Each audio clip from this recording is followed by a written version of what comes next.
When playing Fortnite, having the right controller settings can really help you improve your game. Here are some tips for the best settings that you can use. First, try adjusting your sensitivity.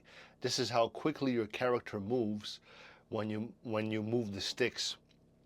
Now, many players find the sensitivity between 5 and 7 work very well.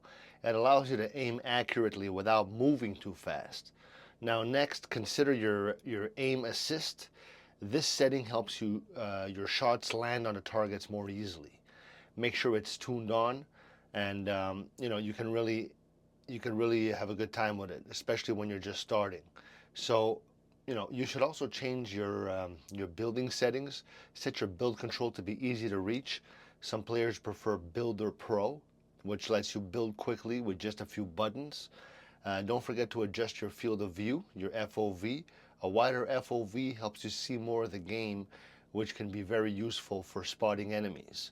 Now, finally, practice is key. Spend some time in creative mode to get used to your settings. The more you play, the better you'll become. And by tweaking these settings and practicing regularly, you'll be ready to compete and have fun in Fortnite. All right? Let me know if this helped. See you later.